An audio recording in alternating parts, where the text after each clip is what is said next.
Bom dia, boa tarde, boa noite, sejam bem-vindos ao 10º episódio do Despertar do Dragão, o podcast de análise do livro Fogo e Sangue. Eu sou a Flávia Leão. E eu sou o Gesiel Bueno, e esse é o melhor podcast desse Brasil. E hoje nós vamos falar sobre o 8º capítulo do livro, que tem como título Um Tempo de Testes, um Reino Perfeito. Maravilha, e eu queria começar fazendo uma errata. Aqui no episódio passado eu falei que a gente estava no 8º episódio, Gesiel. Você não me corrigiu, menino, era mentira. Desculpem, foi uma falha técnica, o episódio passado foi o 9º e agora chegamos ao 10º. Que emoção, 10º episódio. Eu não te corrigi porque eu não prestei atenção mesmo, eu admito. Nem percebi. Pois é. E antes de a gente começar ainda, eu queria fazer um momento mensagens aqui. Gesiel, o Thiago Francoin entrou em contato com a gente pelo nosso Twitter, nos parabenizando pelo trabalho, dizendo que ele ouve a gente todo dia enquanto está lavando a louça. Thiago, muito obrigada. Você não sabe como a gente fica feliz de ouvir isso, porque afinal a gente está fazendo Despertar do Dragão, não só porque a gente ama, mas principalmente para divertir vocês, né? E deixar o momento do dia de vocês aí mais legal. E muito mais feliz do que você estar ouvindo o nosso podcast, eu fiquei feliz por você estar lavando a louça. É isso aí, meu rapaz. Homens também lavam louça, nós lavamos louça, nós varremos a casa, a gente lava banheiro, a gente faz tudo isso, sim. Muito bem. Muito bem. Exatamente. E hoje, gente, nós temos uma convidada mais do que especial, Paula Ranova. Oi, Paulinha, tudo bem? Oi, Flavinha, tudo ótimo, e você? Tudo jóia. Queria já começar te agradecendo por ter esse tempinho aí para conversar com a gente aqui. E aí, queria que você se apresentasse pro pessoal, diga quem você é, o que você faz. Quero agradecer muito, né, a oportunidade, o Gesiel também. Eu acho que vocês fazem um trabalho super lindo de trazer uma expansão de consciência, que é o que eu mais gosto na vida de trabalhar, né? Eu tenho uma formação em ciência política e culturas comparadas. Eu fui professora universitária há muito tempo, fui professora da Universidade de Brasília e também do IESB, que é um centro universitário que eu amo muito em Brasília. Hoje eu moro na Flórida, fundei o meu próprio espaço, né, de pesquisa, de cura da alma, de expansão de consciência. E quando eu conversei com a Flavinha sobre, a gente conversa, troca umas ideias, né, sobre o Game of Thrones, né, e também a gente conversa sobre outros assuntos de interesse comum, e aí ela estava trocando ideia comigo sobre esse episódio que vocês iam fazer no podcast, e eu comecei a falar, mas isso é muito teoria das elites e tal. E aí ela me fez um convite que eu amei, então eu vou aqui de vez em quando dar um pitaco aqui, quando eu achar que faz sentido, se vocês permitirem. Já tá permitido. Super permitido. Isso aí, vai ser ótimo. Então tá. Muito bem, então assim como o Thiago, lembrem-se que vocês podem entrar em contato com a gente pelo Twitter ou através do direct do nosso Instagram. É tudo o Despertar do Dragão.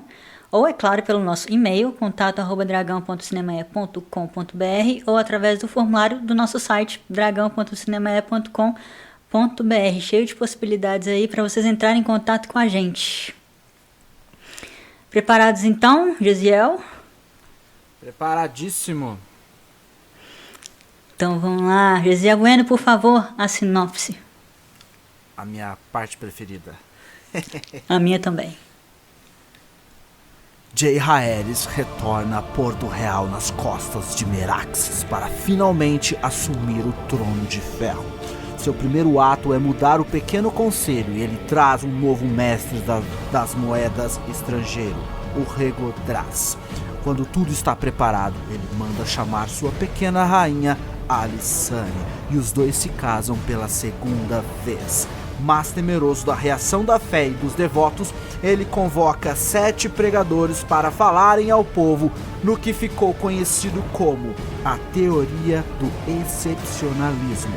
Rhaena Targaryen, a rainha do oeste, pede a Jaehaerys Pedra do Dragão, e ele concede, mas uma decisão impensada poderá ter consequências tardias. Uhul, isso aí, que capítulo que foi esse, viu? Gostei pra caramba. Então, é o Jaehaerys, neto do Aegon, o Conquistador, ficou adulto pela lei dos 7 reinos, né? Porque para mim ele ainda era um bebê. Ele ainda é um bebê, né? 16 aninhos. E voltou para Porto Real para finalmente assumir o trono de ferro, independente de tudo e de todos. E o livro diz que ele fez aniversário no 20º dia da 9ª lua de 51 depois da conquista. Mas não disse se ele voltou para Fortaleza Vermelha nesse mesmo dia. Mas se não foi, com certeza foi bem pertinho. Pelo menos na mesma semana, né? Exatamente. E não estava um dia muito bonito quando ele chegou. Tava nublado e tinha chuviscado metade da manhã. O que, assim, para as pessoas mais supersticiosas, não era exatamente, assim, um bom agouro, né? Não era. Se o céu tivesse azul, né, o sol brilhando, a brisa soprando, teria sido uma cena bem mais bonita. Com certeza. Sim, e como a gente já vai ver, realmente, no começo do reinado do Jaehaerys, ele vai ter que enfrentar uma chuvinha, né? Até porque a tempestade mesmo já havia passado. Rogar Baratheon tava em ponto da tempestade agora, quietinho, né, com a rabinha entre as pernas depois de tudo que ele fez. E a Alicia estava reclusa na fortaleza do Maegor, toda deprimida, e a Rhaena estava saindo lá de Rochedo Casterly porque não estava se sentindo bem lá. Então as coisas estavam um pouquinho mais tranquilas. Sim, exatamente. Mas nem por isso a chegada do Jaehaerys deixou de ser grandiosa, né? Até porque afinal ele estava montado no Vermithor, o dragão cor de bronze dele, que aliás era o maior dragão vivo, depois do Balerion e do Vhagar, que estavam ali sem cavaleiro ou sem cavaleira. Sempre uma cena muito bonita ver um dragão voando, né? E eu sempre lembro que o Vermithor é o meu dragão favorito, depois do Meraxes. Sim, por enquanto é o meu também, apesar de que o meu dragão preferido sempre da vida é o Balerion, né? Balerion. Mas como o Balerion não está voando nesse momento, o meu segundo preferido é o Vermithor. Vermithor, lindão. Pois é, mas o Jaehaerys voltou sozinho para a corte. A rainha Lysene não foi com ele porque ele achou que não seria prudente, já que ninguém sabia ainda como as pessoas iriam reagir ao casamento dos dois. Então ela ficou lá em Pedra do Dragão, bonitinha, quietinha, com as mulheres sábias dela, esperando a convocação do marido. Isso. E o mestre Bennifer, que era um dos mestres lá de Porto Real, escreveu sobre a chegada do Jaehaerys e disse que o rei estava diferente. Ele tinha saído de lá, um adolescente, e voltado como um homem, vários centímetros assim mais alto, e com o peito e com os braços muito mais fortes, até porque ele tinha ali sua sessão diária de crossfit junto com os membros da Guarda Real. Claro, né? Ele tinha dado uma de Jesiel, não parava de lutar, de dar voadora na Guarda Real, brincava de espada e lança o dia todo, né? Não tinha como, aí ele cresceu. Sim, ele cresceu e ele fez igual os 300 de Esparta. Pois é, ficou gatinho e ele também estava usando o cabelo mais comprido, que até os ombros, né? Também a barba dourada dele já estava começando a crescer. Tava um visual assim meio Jason Momoa, né? Mas ele não tava Jason usando Momoa louro, né? Isso, Jason Momoa louro. Mas ele não tava usando ali nenhum traje real, e a única coisa que revelava a majestade dele era a Fogo Negro, né? A espada de aço valeriano do rei Aegon, que tava no cinto dele. Então ele tava vestido ali com uma proteçãozinha ali, um colete de couro manchado de sal, né? Que era o que os escudeiros utilizavam, né? Pessoas assim pessoas médias, assim, da classe média, ali, guerreiros, né? Não um rei, né? Ele não tava ali com mantos e adornos, nem nada disso. Nem armadura, né? Era só uma proteçãozinha de couro ali. Sim, super básico para viagem de dragão, né? E eu amei essa chegada dele, porque quando ele desceu do Vermithor, ele sorriu e o Lord Tully, que era o mestre das leis, né, naquele momento, disse que quando ele fez isso, quando ele sorriu, né, foi como se o sol tivesse surgido entre as nuvens. Tipo, toda a vibe do Luís XIV da França, né? O Rei Sol. Pois é, e várias pessoas estavam ali por perto para recebê-lo, principalmente o conselho do rei. Mas uma pessoa muito importante não se encontrava. E essa pessoa era a rainha Alyssa, que continuava isolada, deprimida, ali escondidinha no seu quarto, ali nos seus aposentos. Tadinha, ela tava realmente mal, mas o Jaehaerys, depois que cumprimentou todo mundo, foi atrás dela, E eles fizeram as pazes, ainda bem, né? Ficar brigado com a mãe não é legal. Porque ela apareceu pouco tempo depois, né? A Alissa, de braços dados, né, com ele, e parecia que ela tinha chorado. O rosto estava todo inchado e vermelho. Sim, mas mesmo assim, ela nunca mais participou da vida pública. Ela ficou ali, fez as pazes com o filho, mas agora já deu a época de rainha ali, que participava do conselho, tudo mais. Ela começou a virar uma reclusa a partir desse momento. Então a gente vai voltar a falar da Alissa daqui a pouco, porque tem uns assuntinhos antes aí que a gente precisa tratar. A primeira coisa que o Jay Haeris fez foi refazer o conselho dele, e o membro mais importante que precisava ser escolhido era o mestre da moeda. Por quê?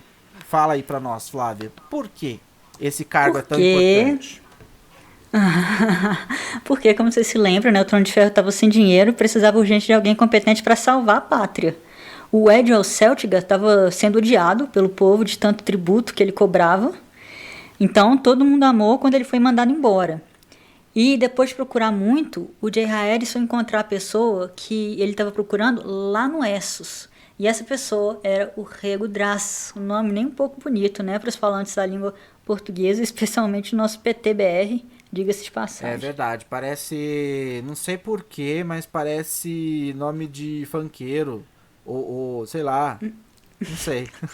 Não sei por que isso me faz pensar em nome de funkeiro, mas ok. Talvez as minhas referências precisam ser atualizadas. Vamos lá, vamos continuar. Eu posso fazer uma pergunta aqui para vocês, só para já começar... Você pode fazer 27 perguntas. Mais do que isso, a gente vai começar a cobrar. Adoro. É o seguinte, eu tô ouvindo vocês falando e como eu tô pensando aqui em teoria das elites, né? O que é uma elite? É um grupo de pessoas que é menor numericamente e superior em algum atributo do que a maioria. Então, elite é uma minoria que comanda uma minoria que comanda uma maioria, né? Uma minoria numérica que comanda uma maioria numérica também. E o que faz uma elite? Pode ser uma competência.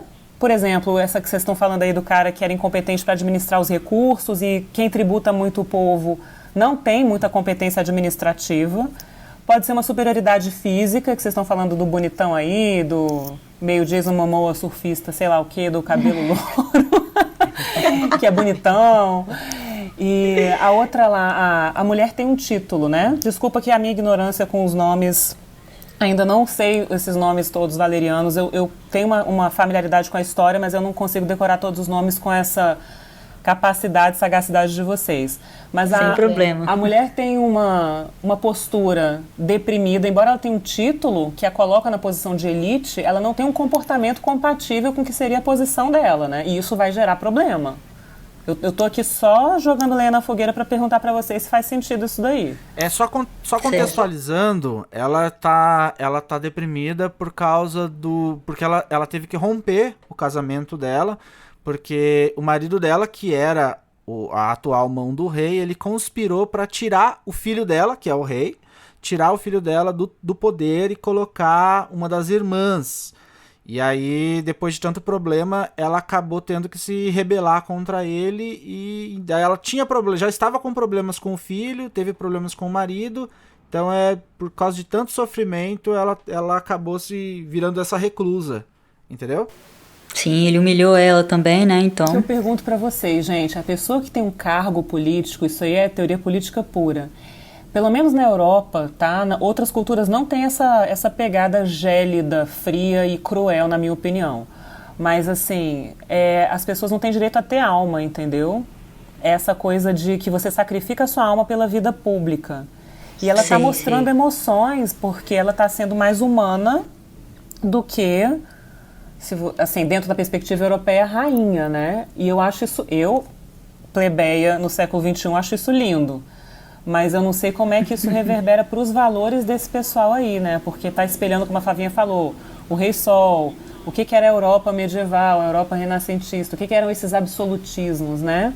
Eu não sei se ela está trazendo alma para um sistema que é muito sem alma, né? Pode falar, Flávia. Não, pode. Pode falar, eu depois eu concordo plenamente com você. Ela tá trazendo alma para um sistema que não tem alma. Mas se a gente pegar pelo menos os últimos líderes, Targaryen, né, dessa família, o rei anterior, que era o Maegor, ele era completamente, ele tinha muita alma, só que a alma dele era pro lado inverso. Ele tinha um temperamento muito difícil e ele era extremamente cruel, então ele cometia atrocidades. E ela foi vítima em mais de uma ocasião dessas atrocidades. Então realmente ela está demonstrando muita emoção aí nesse fim de carreira pública que ela tinha, né? Porque ela era a rainha regente. Mas a partir do momento em que o filho dela alcançou a maioridade, ela perde a regência. Então eu acredito que ela poderia continuar ali como membro do conselho, né? Assim como se a gente pegar a história de Westeros, houveram outras rainhas ali que eram que ou mesmo na posição de regente ou não na posição de regente, mas exerciam ali, tinham uma posição, né? Um cargo um cargo vitalício como membro do conselho, mas ela realmente deixou o lado pessoal falar mais alto ali e largou toda a vida pública e ficou deprimida. Ela ficou tite. Cara, adorei. Muito legal. A análise de vocês aí. Eu não concordo que o Maegor tinha alma. Eu acho que ele era totalmente sem alma. Só cruel mesmo. Frieza inerente dele. O ódio e crueldade também são sinais de uma alma, né? De um temperamento difícil. Quando você não tem... Não, sim, eu entendo que ele tinha aspectos sociopatas ali e tinha um nível pouquíssimo ali de empatia. Mas ele era um cara temperamental, então ele colocava as emoções acima de tudo, né? Ele não era só frio e calculista. E outra coisa, eu acho que ele era mais... Ele pensava... Não sei, eu tô aqui especulando, né? Talvez ele pensasse muito mais em si do que no bem público. Ele era mais individualista do que alguém pensando em razão de Estado, que geralmente, por exemplo, a mão do rei, né? A pessoa que aconselha o rei, ele tem que pensar no bem público e sacrificar as emoções, tanto egoístas e psicopatas, quanto de tristeza e de depressão, né? Exatamente. Sim, com certeza. Mas eu lembro também que a Alyssa, né, além dela não ser Targaryen, eu acho que ela assumiu mais por dever mesmo. Na verdade, ela nem queria ser, né? Ela só assumiu porque o filho dela não tinha idade ainda pra ser rei. Então, assim, eu ainda dou esse descontinho pra ela aí. O que os Targaryen não nos permitem ter... Os Targaryen podem até ser personalistas, mas eles tendem a ser mais autocentrados e destrutivos, cheios de fogo nas ventas, que nem os dragões, né? Uhum. E ela mais melancólica, talvez porque ela não seja Targaryen, né? Sim, talvez. Ela vem de descendência valeriana também, né? Mas não é um Targaryen. É Targaryen, exatamente. Sim. Justo. Prossigamos? Prossigamos. Você falou aqui do Rhaego Draz, né? Isso. Isso, estávamos falando do Rhaego Draz. E era o nosso funkeiro Rhaego Draz. Eu achei muito interessante esse personagem. Ele era um mercador, negociante e cambista lá de Pentos, que é uma das cidades livres de Essos. Era um tipo de homem assim muito talentoso, daqueles que eles surgem do nada e fazem fortuna. E quando ele chegou em Westeros, ele recebeu o apelido de Senhor do Ar, porque o rei tornou ele um senhor, porque senão ele não poderia assumir o cargo de mestre da moeda, né? Ele precisava ser um senhor de Westeros, só que ele não tinha nem terras e nem homens juramentados, né? Ele não tinha ninguém que obedecia a ele só tinha dinheiro. E também consequentemente não tinha um castelo. Mas, mesmo assim, por causa da fortuna que ele foi acumulando ali com seus trambiques e suas vendas e tudo mais, ele era o homem mais rico de toda Westeros, né? Então isso é muito interessante. Os Lannister devem ter ficado com inveja dele quando ele chegou, né? E o Rhaego Draz também tinha senso de humor, porque quando ele soube do apelido, ele comentou que se fosse possível cobrar tributos do ar, ele seria mesmo o senhor. Eu achei o máximo isso. E além do Rhaego Draz no conselho, o Jaehaerys manteve o tio, Daemon Velaryon, como mão do rei, e também o Lord Corbray como comandante da patrulha da cidade. Porém, ele dispensou o Lord Tully e no lugar dele, como mestre das leis, ele colocou Albin Massey. Pois é muito nome, né? A gente só tá citando aqui pra vocês ficarem sabendo mesmo, mas não é tão importante assim. Alguns, né? E para o senhor almirante, ele nomeou o Manfred Redwine. E essa foi a primeira vez que o Senhor das Marés não era alguém da Casa Velaryon. É bom a gente sempre lembrar, né, que desde o Aegon, o Conquistador, esse cargo era dos Velaryon, né? Era tipo uma marca da família, que era muito próximo dos Targaryen, sendo eles próprios também uma família descendente de Valíria. A Alyssa, né, é uma Velaryon. Talvez como Jaehaerys já tinha nomeado um Velaryon como mão, ele preferiu dar o cargo para outra família, para não gerar nenhum tipo de problema, né, de inveja. Sim. E o Jaehaerys também mandou embora o Septão Matthews, que era um religioso muito obeso, que estava servindo lá já havia algum tempo na Fortaleza Vermelha, e que tinha falado alto contra o casamento do Jaehaerys com a Alysanne, né? E o Septão Matthews foi junto com a Alyssa e o Lord Rogar para a Pedra do Dragão logo depois do casamento. E estava junto quando os dois tentaram fazer o rei e a rainha mudarem de ideia em relação à união deles, né? E aí o Jaehaerys não esqueceu, ficou bastante pistola com as coisas que ele falou e até ameaçou costurar a boca dele se ele não se calasse. Foi uma cena muito legal essa. Eu amei o Jaehaerys quando ele falou isso. Jaehaerys era bichão mesmo. Mexe com ele. Ele era todo bonitinho e tal, né? Educadinho, mas mexe com ele, pra vocês verem. Aí, né, ele não mandou costurar a boca do Septão, mas dispensou ele e no lugar mandou chamar um Septão bem mais jovem chamado Barth. E ele vai ser tão importante que eu acho que vale a pena a gente falar um pouco dele. Sim, o Septão Barth era um homem de origem plebeia, filho de um ferreiro que se destacou muito pela sua inteligência quando entrou para a fé. E nenhum homem de nascimento humilde subiu tanto quanto ele. E ele acabou sendo mandado pela cidadela para supervisionar a biblioteca da Fortaleza Vermelha. E foi lá que o Jaehaerys, que amava ler, acabou conhecendo o Septão Barth. Eu tenho um crush com o Jaehaerys, ele ama ler. Ai, meu Deus. Pois é. Exato, e eles logo ficaram amigos e percebendo a genialidade do Septão Barth, né, o Jaehaerys não demorou muito para nomear ele como mão do rei. E teve muita gente que não gostou, porque de o rei ter dado, né, o segundo maior cargo do reino, que era o cargo de mão, que esse cargo fosse dado para um plebeu. Mas a história mostra como eles estavam errados, porque ele serviu 40 anos como mão, e esses 40 anos foram anos de prosperidade. Rolava o papo também de que ele era mais feiticeiro do que Septão, só que isso era mais uma das especulações da história, né, lançadas, claro, por quem não gostava do Septão Barth. Sim, exatamente, chamavam ele de macumbeirinho. E foi com a ajuda dele que o Jaehaerys fez mais pelo reino do que qualquer outro rei antes dele, e quem sabe, talvez até depois. Tem vários exemplos que a gente pode citar. Por exemplo, se o Conquistador, o avô dele, tinha governado os 7 reinos, deixando tudo muito livre às tradições e aos caprichos ali que os senhores já seguiam, ou seja, ele deixou praticamente tudo como era antes. Ele só conquistou todo mundo, manteve do mesmo jeito. Só que agora a única diferença é que tinha apenas um rei e não vários reis. O Jaehaerys, por sua vez, ele acabou criando um códice único que ia das marcas de Dorne até a muralha. Então ele mudou ali todo o reino, né? Visando, claro, mudar para melhor. Isso, é como se fosse uma constituição, né? Que todo mundo tinha que obedecer. O Gisele falou das marcas de Dorne, pessoal, então vamos lembrar aqui que as marcas de Dorne é a fronteira, né, de Dorne com a Campina e as Terras da Tempestade. E ela se estende, peguem um mapinha, se vocês quiserem acompanhar, vai ficar mais fácil de ver onde é. Ela se estende ao longo das Montanhas Vermelhas e é uma região extremamente perigosa e muito conflituosa desde as Guerras da Conquista. Mais uma vez o George Martin mostra pra gente como o Dorne era excluidinho, né?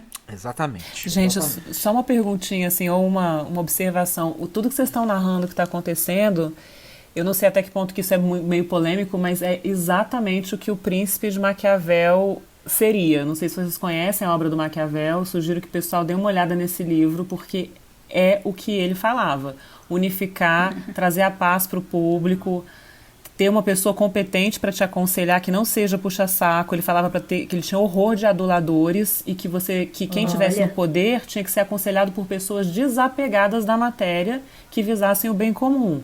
Então isso para mim é o Príncipe de Maquiavel total, sabe? É impressionante. Que legal.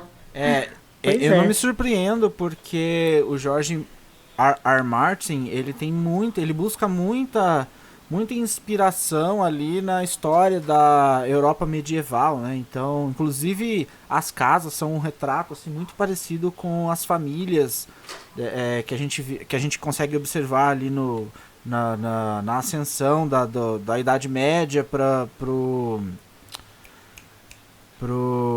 Eita! Renascimento. E a literatura? Renascimento. Oi? Pro renascentismo. Renascentismo, exato. Então tem muito dessa influência aí.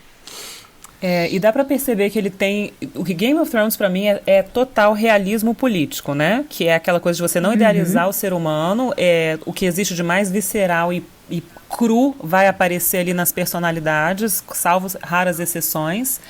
E o Maquiavel é muito maldito, muito por um problema de tradução da obra dele, proposital também, porque ele não advogava, por exemplo, o rei cruel, muito pelo contrário. Ele advogava um rei que buscava o bem comum e que se tivesse que trazer algum tipo de dano para uma pessoa em nome do bem comum, ele tinha que fazer, tipo costurar a boca do mané que estava lá enchendo o saco, entendeu? Isso sim, porque em nome do bem comum, não é por caprichos. Ele não advogava isso, ele é mal compreendido na história. Então o que vocês estão falando, assim, os Targaryen tem muita história de reis que eram caprichosos e não eram nada o ideal de Maquiavel, mas o que vocês estão narrando parece ser mais próximo do que ele diria que seria um ideal, entendeu? De príncipe ou de rei, né? Na verdade, o Príncipe de Maquiavel é uma tradução errada do livro. O título original é O De Principatibus, que é o Principado. O que interessa é o Principado e não a pessoa que governa. Legal demais. Pois é, e o de Hayat lembrou, né, o Maquiavel, e o Aegon, o Conquistador, me lembra o Adam Smith. E a teoria da mão invisível. Aham. Pois é, ele me lembra muito. Olha o só, Adam legal. E Pois continuando, foi muita coisa que o J. Harris foi fazendo ali com os conselhos do Septon Barth. A gente vai começar a citar ao longo dos nossos próximos comentários aqui. Eu acho melhor mesmo, senão esse podcast não termina hoje. Mas então, só depois que o J. Harris fez tudo isso, né, além de outras coisinhas, claro, ele também trocou várias outras posições de menor importância, como intendente da Fortaleza Vermelha, magistrado do rei, por exemplo. Nem vale a pena a gente ficar citando muito aqui. E aí só aí que ele mandou chamar o Lord Rogar Baratheon, que ainda estava em Ponta Tempestade. Sim. E aí acabou que rolou a maior confusão lá entre os Baratheon. O Boris, que era o mais atrevido dos irmãos da Tempestade, por incrível que pareça, aconselhou ao Rogar a ir de uma vez para a muralha. Porque se ele atendesse o chamado do rei, lembrando que no capítulo anterior a gente finaliza exatamente no momento em que o Rogar é chamado ali para a presença do rei, né? Ele ia perder a cabeça. Já os outros irmãos, o Garon e o Ronal, eles queriam que o Rogar desafiasse o J. Harris e ficasse lá em Ponta Tempestade, argumentando que se o rei queria ele, que fosse lá buscar, porque Ponta Tempestade era forte. Mas, alerta de spoiler, Dragons. Dragons, pois é. E eu acho muito engraçado como as pessoas esquecem fácil dos Dragons, né?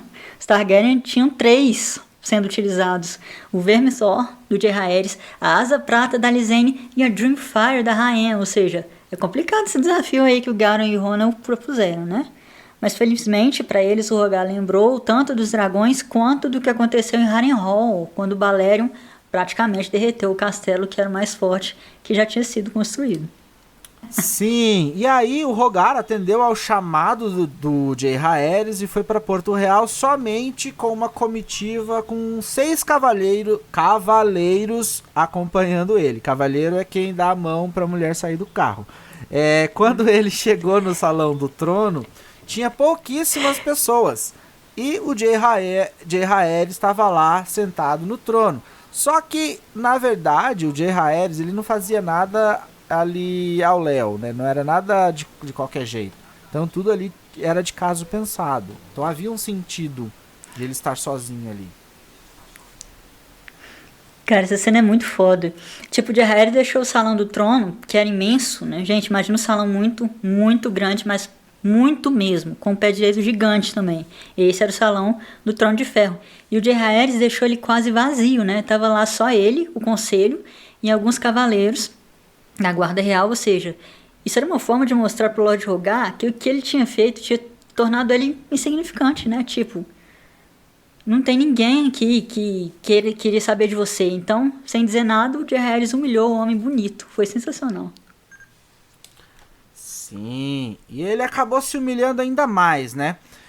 O Rogar acabou deixando o seu orgulho de lado e se ajoelhou na frente do Jaehaerys. Baixou a cabeça e colocou a espada na base do trono.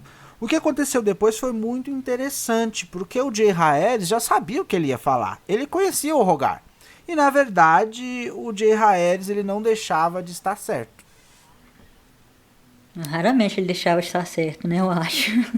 Eu puxo muito o saco do Jaehaerys, mas é que tudo que o livro descreve sobre ele mostra que ele era uma pessoa muito sensata, sabe? Que pensava em cada passo que dava e tal. Claro que ele vai cometer erros, a gente ainda vai ver, mas na grande maioria das vezes ele acertava. E mesmo que a gente saiba que o Lord Rogar era ambicioso e gostava bastante de um poder, ele queria realmente a prosperidade de Westeros. Ele tinha o jeitão sisudo dele, mas ele era um cara que realmente se importava de coração com o bem-estar do reino, né? Tanto que as maiores tretas que aconteceram com ele, em relação ali contra o Jaehaerys, era, na verdade, visando o melhor pro reino, né? Ele queria evitar os problemas com a fé, que ele sabia o tanto que o reino já havia sofrido com isso e tudo mais, né? Sim, ele era só chato, mas não mal que nem o Aegon. Nem meio. Nem um pouco. E o Jaehaerys, que era extremamente sensato, ele via isso. Então ele acabou eu achei essa cena muito sensacional.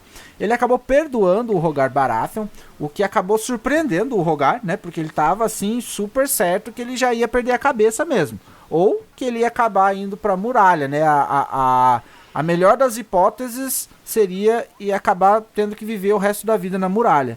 Mas Jaehaerys perdoou. Que ele falou uma coisa que ele falou muito legal. Ele falou assim: meu, você falou coisas, você falou sobre uma traição, mas você não cometeu traição. Isso eu achei, mano, muito sensacional. Exatamente. E o Jaehaerys, ele faz um discurso muito bonito nessa hora, né? A gente não vai ler aqui por questão de tempo, mas quem tiver o livro aí e ainda não tiver lido essa parte do discurso, leia porque vale muito a pena.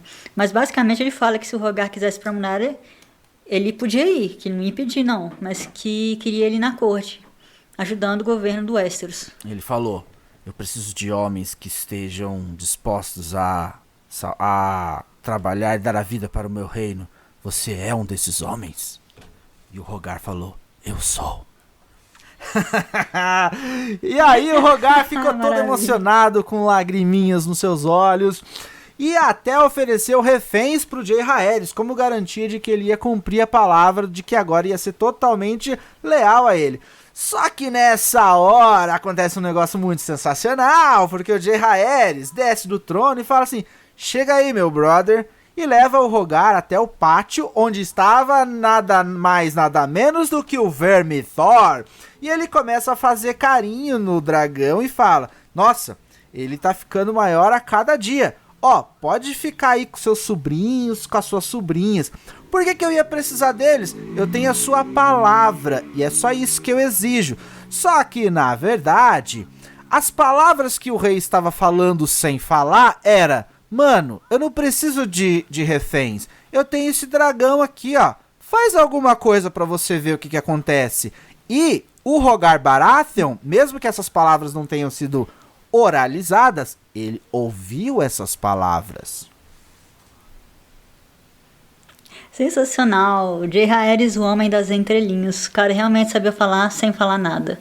Porque isso era claramente uma ameaça velada, mas muito clara, Com né? certeza. Eu adoro essas sutilezas de narrativa. Eu também. E além disso, o rei acabou reconciliando ali o Rogar com a Alissa e disse que ela ia voltar com ele para a Ponta Tempestade, sob livre e espontânea pressão mesmo, e também que ele não ia tolerar nenhum tipo de desrespeito com a mãe dele, e que nas palavras e nos atos em relação a ela, ele não ia demonstrar nada que não fosse honra e cortesia. Claro, né? Porque alguém contou pro Jay Haeris o que tinha acontecido naquela última reunião do conselho, que o Lord Rogar tinha sido um escroto com a Alissa, então nada mais perfeito do que o Jay Haeris fazer pelo menos, né? Fazer isso, pelo menos na minha humilde opinião. Jay Haeris. E foi aí, depois de ele ter perdoado e se reconciliado ali com o Rogar Baratheon, com a mãe dele, foi que o reinado do Jay Haeris realmente começou, né? Então o Rei Gudraz, ele conseguiu negociar alguns empréstimos muito vantajosos para o Trono de Ferro com o Banco de Ferro lá de Bravos e outros bancos ali que eram rivais. Então ele foi muito economista aí nessa hora, porque ele não fez apenas um empréstimo de um banco, porque quando você faz empréstimo de apenas um banco, o banco coloca as condições que o banco quiser e serão vantajosos para o banco. Não, ele foi lá, ele pegou 3 quantias diferenciadas, mas ele deu um chaveco, que ele era um cara muito liso, e aí ele criou uma concorrência entre os bancos, né, fazendo com que os bancos baixassem os juros, enfim, uma negociação extremamente vantajosa para o Trono de Ferro. Sim, aí tá o segredo da riqueza do Rei Gudraz, né? E também provou que a escolha do Jay Haeris tinha sido bastante feliz, né? E, gente, o Banco de Ferro é uma instituição muito forte, antiga do Essos, que a gente não vai falar aqui também por falta de tempo, mas eu tenho um vídeo no meu canal do YouTube, né, Flávia Leão, em que eu falo dessa cidade e do banco. Vocês podem dar uma olhadinha lá, se quiserem, beleza? Isso, com certeza. Porém, né, voltando à realidade, empréstimo é, na verdade, uma solução temporária, até porque você precisa pagar esse empréstimo, né? Ele serve ali para tapar o buraco, ali o seu navio está afundando, você tapa o buraco, mas você precisa pegar o balde e ir esvaziando essa água aí, né? Então o que o Jay Haeris fez depois foi aumentar os impostos. Porém, ele não fez igual estava acontecendo antes, né? Que estava tendo impostos de tudo, a população estava odiando o trono porque eles pagavam impostos em tudo. Então, o que ele fez? Ele foi muito esperto, muito sagaz. Ele começou a cobrar impostos de produtos supérfluos, de artigos de luxos, e não das coisas essenciais, assim como o antigo mestre das moedas estava fazendo. Ele aumentou impostos sobre as construções, ou seja, qualquer senhor que quisesse expandir ou consertar os castelos deles, ele ia ter que pagar mais. Ou se ele está querendo construir um novo castelo, você vai pagar muito mais caro. Essa manobra, ela ia resolver 2 problemas de uma maneira só. O primeiro problema, o reino ia conseguir levantar mais dinheiro para os cofres, e também ele ia conseguir reduzir, porque assim, um senhor, quando ele tem um castelo muito suntuoso, muito grande, com muralhas muito resistentes, muito poderosas, ele começa a se achar. O cara que se acha, ele pode iniciar ali uma resistência, uma revolta ali contra o reino. Então isso iria desestimular o crescimento dos castelos, porque os caras não vão querer pagar mais, então não vai fazer castelo, não vão se rebelar, né? Então ele acabou resolvendo ali 2 problemas de uma vez só. Muito sagaz. Sagaz, garotinho, com certeza. E ele sabia que esses artigos de luxo, né, seda, especiarias e tal, e os tamanhos dos castelos eram as coisas que davam status aos senhores, coisas que não eram de necessidade básica, mas que para manter esse status eles iam continuar pagando, só que iam pagar mais caro e isso ia encher os cofres da coroa. E aí vem outro acontecimento bastante relevante desse capítulo. A gente sabe que o casamento do Jaehaerys com a Alysanne foi feito às escondidas, e assim ele se manteve por um bom tempo. Só que agora que a notícia já tinha se espalhado às 4 vezes, porque todo mundo era fofoqueiro, todo mundo falava, o rei tá ali, ou junto com a menininha ali, eles estão se pegando. Então, os dois acabaram de resolver que eles iam se casar pela segunda vez, ia ser tipo casamento oficial ali. Sim, foi um casamento pequeno, né? Bem menor que o casamento dourado do Rhaegar com a Alyssa, que foi, né, um absurdo. Se a gente for comparar, no casamento dourado tinha 40 mil pessoas e nesse tinha umas 1.000 só. Gente, eu não consigo nem imaginar um casamento para 40 mil pessoas, dizia eu. 1.000 eu já ia achar gigantesco, então, tipo, pra mim, um foi megalomaníaco e o outro foi só gigante. E o Jaehaerys, ele não queria gastar dinheiro com besteira, né? Ele não queria rasgar dinheiro. Então, vou fazer um casamento aqui humilde mesmo e tá bom, já era. Ele já estava casado, não precisava de nada disso. Não precisava. Quem realizou a cerimônia dessa vez foi o melhor amigo do Jaehaerys, o Septão Barth. Mas o acontecimento que gerou mais falatório foi a presença de quem? Da rainha do Oeste. A Rhaena, que não havia ido no casamento da Alyssa com o Rhaegar, ela voou até Porto Real com a sua dragoa para assistir o casamento dos irmãos e também para ver a sua filha, a Aérea. Dragoa é ótimo. Sim, a gente já vai falar sobre a Rhaena de novo, porque nesse casamento também teve outra diferença em relação ao segundo. Lembrei de um negócio, mas beleza, vamos lá. Não, depois a gente volta aí. Quero falar sobre dragões. Então tá bom. Não me deixa esquecer. Vamos voltar daí depois. Tá bom, Dragons. Então, teve outra diferença, né, em relação ao segundo casamento, é que ele foi seguido de uma noite de núpcias, e mais, por insistência da própria Alysanne, que não queria mais falatório sobre se ela estava realmente casada. Sim, exatamente. Eles eram tão novinhos. Agora e com eles isso, tiveram né, que participar daquele nada invasivo costume de casamento ali, de núpcias de Westeros, né? Mas beleza. Eu não gosto desses costumes não, muito estranho. Um monte de homem despindo a mulher e um monte de mulher despindo o homem, não. Muito estranho. Muito estranho. Então, estão com isso agora oficialmente casados com as bênçãos da fé, só restava aos dois esperar para ver como é que o povo ia reagir em relação a isso, né? Mas o Jaehaerys não ficou parado. Ele reuniu 7 pessoas que eles chamaram de pregadores e enviou essas 7 pessoas pelos 7 reinos para falar sobre eles, sobre o rei e a rainha e principalmente sobre a delicadeza e a generosidade da rainha Alysanne e sobre como eles só tinham boas intenções em relação ao povo. Na verdade, ele estava combatendo palavras com palavras. Já que as pessoas vão fofocar, então deixa eu espalhar minha própria fofoca.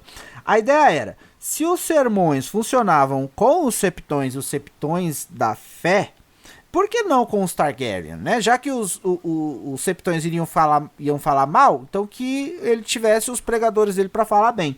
Isso realmente se mostrou muito eficaz. Você não concorda? Muito, com certeza. A gente já vai ver. Entre os 7 pregadores estava ninguém mais, ninguém menos do que a ex-rainha Elenor, uma das noivas de preto, a que tinha encontrado o Maegor morto no Trono de Ferro. Momento mórbido aquele, né? E aqui a gente vai entrar na parte mais interessante desse capítulo para mim, que é a passagem que fala da teoria do excepcionalismo, que foi mais uma sacada muito inteligente do Jaehaerys em coautoria com o Septão Barth. Sim, essa teoria ela explicava basicamente que os Targaryen não eram como os outros homens, ou seja, eles não eram como meros mortais. Segundo essa teoria, eles eram diferentes não só pelo fato de eles serem cavaleiros de dragões, mas também pela sua própria aparência. Os olhos, os cabelos, a postura que era diferente de todas as pessoas de Westeros. Ou seja, nas entrelinhas, por essa teoria, os Targaryen eram como se fossem deuses. E por isso eles não deviam ter qualquer obediência a princípios éticos, morais ou religiosos. Eita. Eita, nós. Isso que pega, né, gente? É isso que pega que eu queria perguntar pra vocês. Essa superioridade física e além de ter dragões, né, que são instrumentos de coerção e superioridade física por questões estéticas, eles não têm nem ventilam a questão da superioridade moral. Eles estão acima de qualquer moralidade. Seria isso, né? Isso, exatamente. E eu acho que essa teoria se encaixa perfeitamente com a teoria da sociabilidade insociável do Immanuel Kant, que diz, bem resumidamente, que a natureza tem um plano oculto de elevar a espécie humana ao seu ápice, até formar uma sociedade que alcançasse a constituição política perfeita. Na visão do Kant, o povo europeu seria, digamos, a raça condutora desse processo, porque, segundo ele, os europeus estariam no topo de uma suposta hierarquia humana que coloca eles, então, numa posição de superioridade em relação aos outros povos. E olha só que legal, eu fui pesquisar e eu encontrei um trabalho científico da internet que está na Kinesis, que é a revista eletrônica da Unesp, a tese do Ricardo Juezopavicius Gonçalves, nome difícil, né? Juezopavicius. E ele coloca uma frase assim: é possível concluir, disso tudo que eu acabei de falar aqui, que Kant, então, coloca os europeus no dever de civilizar os demais povos sobre a Terra como um verdadeiro senhor frente aos seus vassalos. É bem polêmica essa teoria, né, gente? O Kant que falou, não fui eu. Mas no paralelo com o fogo e sangue da teoria do excepcionalismo, com a teoria da sociabilidade insociável, os europeus do Kant seriam os Targaryen do George Martin, pelo menos na minha concepção. Pois é, mas a questão é que uma das coisas que o Kant também fala é que existe uma lei moral dentro de cada ser humano e que a cultura europeia é superior moralmente, por exemplo, em relação ao que seriam culturas que são meio adeptas da barbárie, sei lá, de mutilação. Se a gente for pensar, né, mutilação de clitóris feminino em algumas sociedades africanas, sabe, assim? E o que os Targaryen, eles não estão muito preocupados em... Eu não sei, é uma pergunta que eu faço para vocês, né? Em estabelecer uma superioridade moral como um guia para as demais civilizações. Eles querem se destacar da maioria para exercer poder e não serem questionados por isso. Pelo menos é o que me parece, essa é a teoria do excepcionalismo, não é? E é bem parecido também, se a gente fazer um paralelo com civilizações mais recentes, é parecido com ali o sistema ariano ali da Alemanha nazista. No caso dos Targaryen, se a gente pegar pelos reis até agora, eles não tentam muito doutrinar ninguém. Eles não vêm com costumes estrangeiros e impõem como os jesuítas fizeram aqui no Brasil, por exemplo. Não é esse o caso. Porém, eles têm essa questão da superioridade genética, que é o que faz com que eles se relacionem entre irmãos. Irmãos e parentes, né? Então, sobrinho que casa com a tia, é irmão que casa com a irmã, e assim por diante, para poder preservar o sangue deles. Porém, nesse caso dessa superioridade deles, eles não veem como os europeus trazendo novos costumes. Porém, os únicos seres humanos ali nos continentes que são capazes, que têm a habilidade natural de montar e domar os dragões, são os Targaryen. Só que se o sangue deles for diluído em outras famílias, eles acabam perdendo essa habilidade. Então, para preservar essa herança genética que eles têm e, consequentemente, essa habilidade excepcional de domar dragões, que é o que traz para eles ali até superioridade bélica, no caso, um dos fatores assim essenciais para dominação deles ali na colonização ali das outras casas, dos outros reinos, é o fator ali que o divisor da balança ali são os dragões, né? Então, para preservar esse poderio militar também,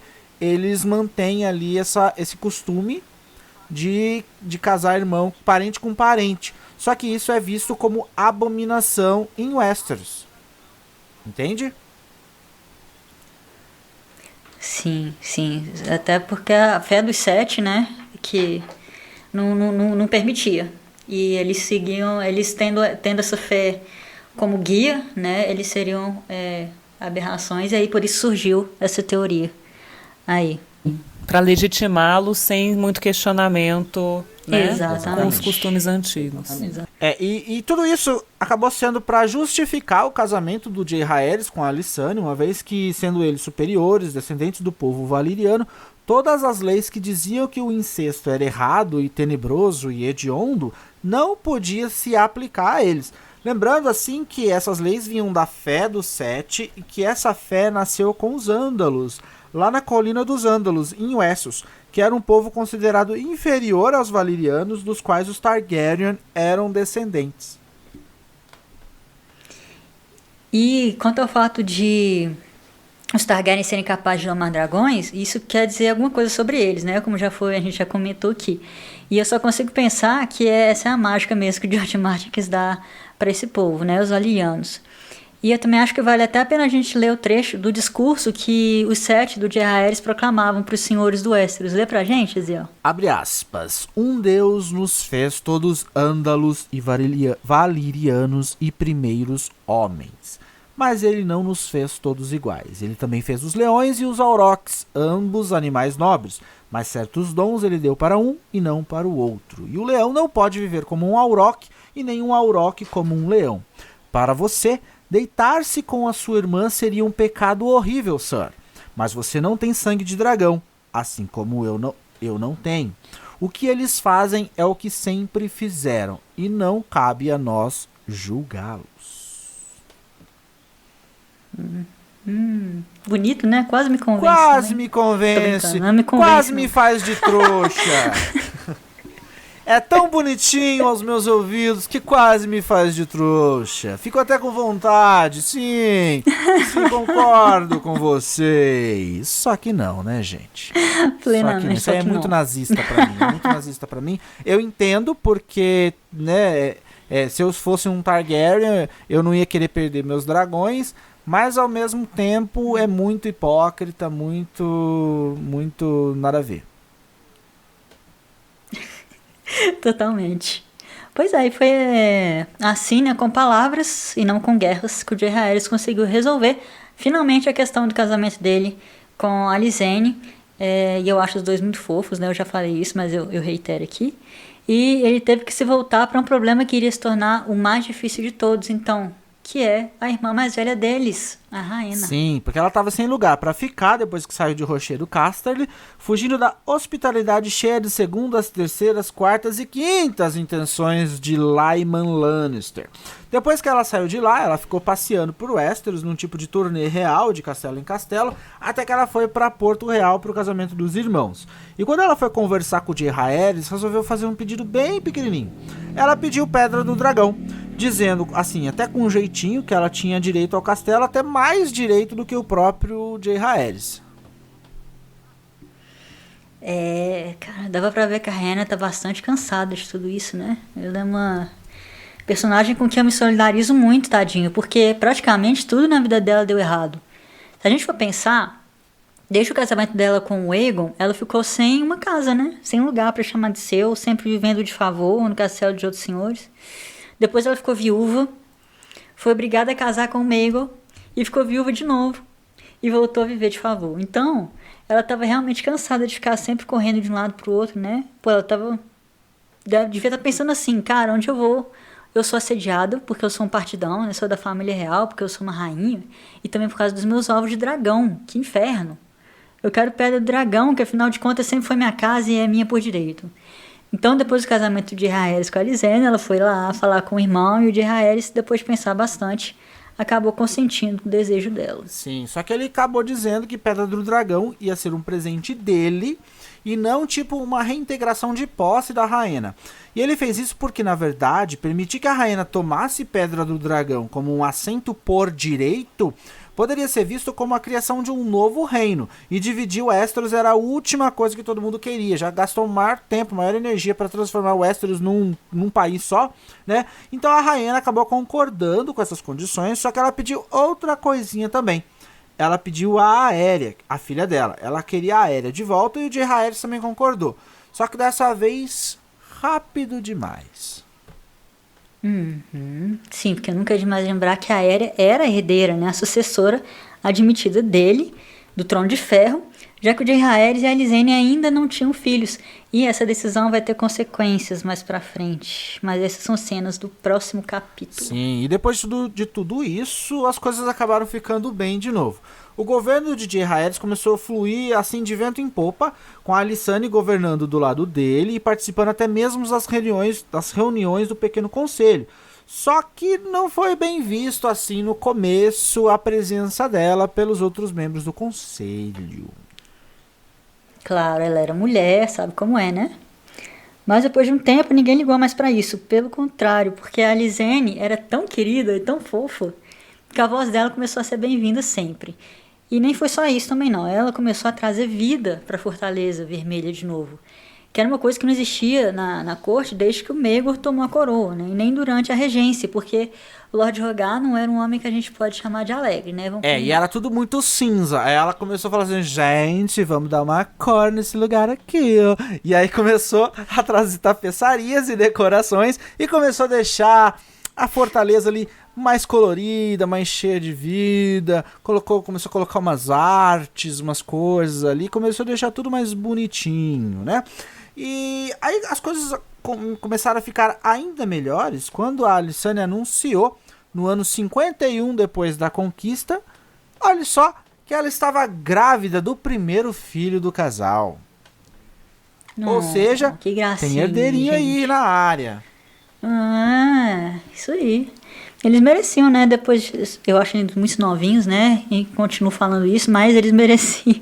Depois de todos esses contorcionismos do Jaehaerys para resolver todas as tretas que o pai, o tio e os regentes dele criaram antes dele assumir. E considerando a idade dele da Alysanne, eu digo que eles foram foda demais. Eu já falei hoje que eu amo esses dois, né? Só falei. 37 vezes. Só que vocês vão ter que conviver com isso, porque o Jaehaerys e a Alysanne são um casal de rei e rainha Targaryen que eu mais amo. E whatever, é isso, e podem me julgar. É, isso mesmo. A gente também, antes da gente terminar, eu gostaria de falar um negócio aqui. Que naquele momento em que o Jaehaerys levou o Rhaegar Baratheon para ver o Vermithor, e aí acariciou o Vermithor, no livro eles descrevem o Vermithor como um Warm. E isso me deixou muito encucado. Por quê? Porque isso já... Aí vem a influência do nerd, que cresceu jogando RPG, Dungeons and Dragons, e já leu 1000 coisas sobre aventura e fantasia medieval. E como nerd assumido que sou, um Warm não é um dragão. Ele é um tipo de dragão. Sim. Existe Worms, Lightworms, dragão cobra, Drakes, Wyverns, isso aí é Wyverns, acho que é o que tem no The Witcher, e tem os dragões, que são dragões, né? São coisas diferentes. E aí eu fiquei, peraí, mas por que descreveram ele como um Warm? Será que ele não era um dragão? Será que entre os dragões ali de Westeros existiam dragões de formatos diferentes? Porque até então nas descrições só mudava a cor, né? Não falava sobre tipos de... Porque daí é a biologia que muda, né? Então aí fiquei encucado com isso. Queria deixar registrado a minha indignação. Essa é uma discussão já, ó, antigaça. Que fala a diferença, né? O dragão é o que tem 4 patas, não é isso? E o homem é o que tem a asa. Na verdade, o Worm, ele não tem asa. Ele só tem... Ele é como se fosse uma cobra gigante com cabeça de dragão. Ah, tá. O Wyvern é o que tem asa, mas não tem 4 patas. Ele tem 2 patas e asa. Só que as asas dele, elas também funcionam como braços e patas, tá?